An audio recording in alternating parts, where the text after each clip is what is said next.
안녕하세요. 오늘 저희는 여러분이 보내주신 최신 기술 동향 보고서, 또 관련 자료들을 좀 깊이 파고들어서요. 단순히 AI 헤드라인 너머에 있는 더 큰 그림, 그 기술 혁신의 그림을 함께 그려보려고 합니다. 준비되셨나요? 네. 흥미로운 자료들 정말 많았습니다. 특히 여러분 자료에서도 강조해드렸듯이 인공지능, 그러니까 AI하고 또 첨단 센서, 그리고 생명공학, 이 세 가지 기술이 서로 막 융합하면서요. 마치 살아 움직이는 듯한 그런 살아있는 지능 시스템을 만들어내고 있다는 점. 이게 핵심인 것 같아요. 맞아요. 살아있는 지능. 네. 이건 단순히 기술 발전 속도 이런 문제가 아니라 혁신이 일어나는 그 방식 자체가 바뀌고 있다는 신호죠. 그렇죠. 마치 개별 기술들이 서로 대화하고 배우면서 스스로 막 진화하는 그런 생태계 같다고 할까요? 네, 정확합니다. 그래서 여러분의 자료를 토대로 신약 개발부터 에너지, 금융까지 이 융합이 어떤 기회를 주고 또 어떤 적응 과제를 던져주는지 그 핵심만 좀 빠르게 짚어보겠습니다. 좋습니다. 자, 그럼 먼저 AI 분야부터 볼까요? 여러분 보고서에도 언급된 GPT-4오나 클라우드3 같은 멀티모달 모델. 정말 인상적이에요. 네, 그쵸. 텍스트, 이미지, 음성을 넘나들면서 소통하는 게 점점 인간이랑 비슷해지고 있잖아요. 맞아요. 심지어는 이제 그 대규모 언어 모델, LLM이라고 하죠. 이게 운영체제, OS의 핵심 커널이 되어서 그냥 컴퓨터랑 자연스럽게 대화하는 그런 미래까지도 그려지고 있고요. OS 커널이라 정말 큰 변화네요. 그렇죠. 근데 바로 이 지점에서 여러분 자료의 다른 부분이 좀 떠오르는데요. 바로 그 AI 발전의 이면, 막대한 자원 투자와 그 그림자입니다.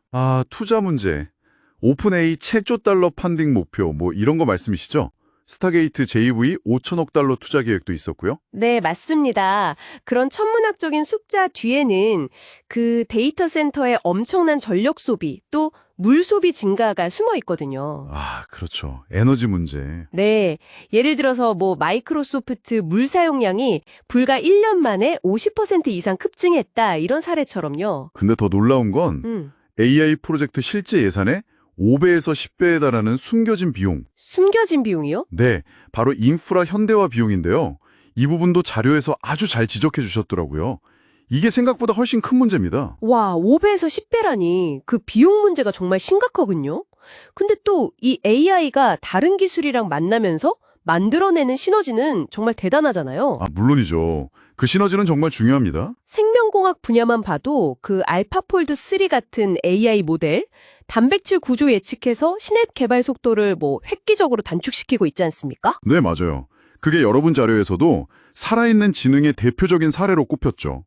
AI가 단순히 데이터 분석만 하는 게 아니라 이제 생물학적 발견 과정 자체에 직접 참여하는 셈이니까요. 그렇죠. 그리고 그 개인 맞춤형 mRNA 암백신, 그 성공 사례도 결국 AI 덕분이고요. 네, 그렇습니다. 로봇공학도 마찬가지예요. AI하고 센서 기술이 결합하면서 이제는 단순히 정해진 동작만 반복하는 그런 로봇이 아니죠. 그럼 어떤 로봇인가요? 예측 불가능한 환경에 스스로 적응하고 또 실시간으로 학습하는 그런 지능형 로봇들. 예를 들면 스스로 균형 잡는 사족보행 로봇 같은 거요? 네네. 그런 로봇들. 네. 또 LAMs라고 Large Action Models, 대규모 행동 모델이라고 하는데요.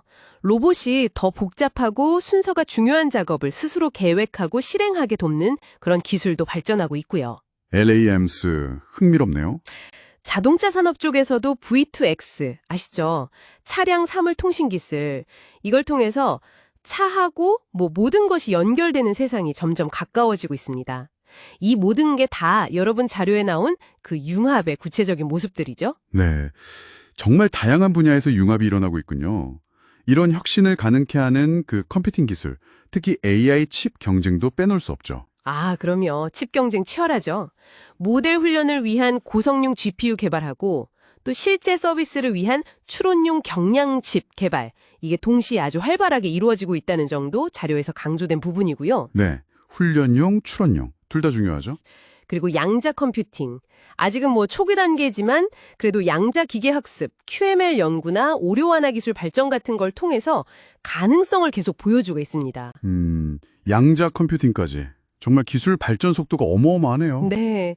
네, 이렇게 기술이 빠르게 융합하고 발전하면서 여러분 자료에서도 지적했듯이 새로운 과제들이 계속해서 나타나고 있습니다. 아, 과제들.